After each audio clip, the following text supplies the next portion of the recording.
जय श्री महाकाल दोस्तों 2024 के लोकसभा के चुनाव परिणाम आ चुके हैं, लेकिन बीजेपी की सीट इतनी कम क्यों प्राप्त हुई।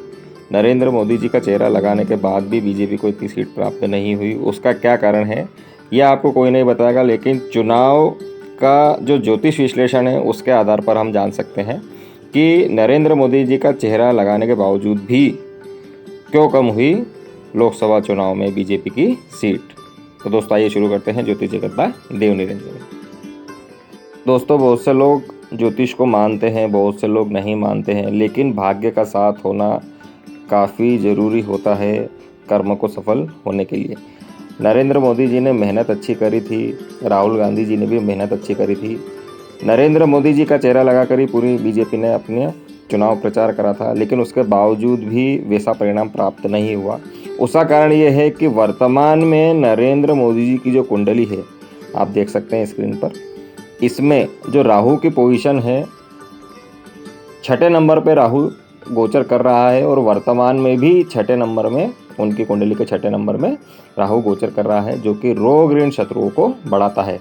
तो सबसे बड़ा कारण यही है कि उनकी जो कुंडली है उसमें जो राहु का गोचर है वो छठे नंबर में चल रहा है।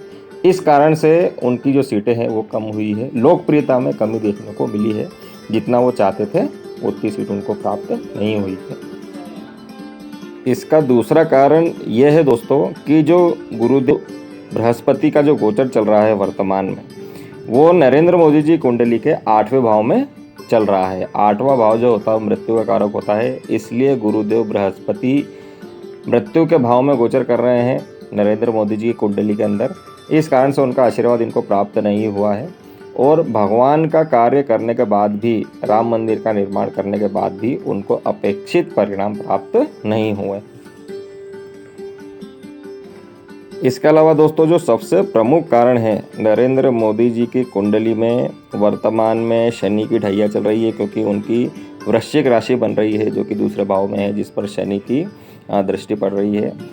शनि की ढैया चलने के कारण से, शनि देव के प्रकोप के कारण नरेंद्र मोदी जी को उतनी सीट प्राप्त नहीं हुई है, क्योंकि शनि की जो ढैया होती है वो काफ़ी खतरनाक होती है और जब उम्र के तीसरे पड़ाव में वो आती है तो काफ़ी भयानक परिणाम देती है। लेकिन नरेंद्र मोदी जी की जो तासीर है और जो धार्मिकता उनके अंदर है, उसके कारण से वो प्रधानमंत्री जरूर बनेंगे, लेकिन उतनी सीट उनको प्राप्त नहीं होगी। तो 3 यहाँ पे प्रमुख कारण देखने को मिलते हैं। एक तो राहु के जो गोचर चल रहा है वर्तमान में वो, दूसरा जो बृहस्पति का जो गोचर चल रहा है वो, तथा तीसरा जो है शनि की ढैया। ये 3 प्रमुख कारण हैं जिसके कारण से नरेंद्र मोदी जी को इतनी सीट प्राप्त नहीं हुई है। लेकिन जैसे ही शनि की जो पोजीशन है वो बदल जाएगी और ढैया समाप्त हो जाएगी, राहु की भी पोजीशन बदलने वाली है, तो आने वाले समय में जनवरी फरवरी के बाद में वापस से नरेंद्र मोदी जी की लोकप्रियता फिर से देखने को मिल सकती है। आने वाले जितने भी विधानसभा के जब चुनाव होंगे उसके अंदर बीजेपी को फिर से वही जीत हासिल होगी जो वो चाहती थी। तो दोस्तों ये था नरेंद्र मोदी जी की कुंडली का छोटा सा विश्लेषण। यदि आपको ये वीडियो पसंद आए तो इसको लाइक और शेयर अवश्य कीजिए। मिलते हैं अगले अंक में। जय श्री महाकाल।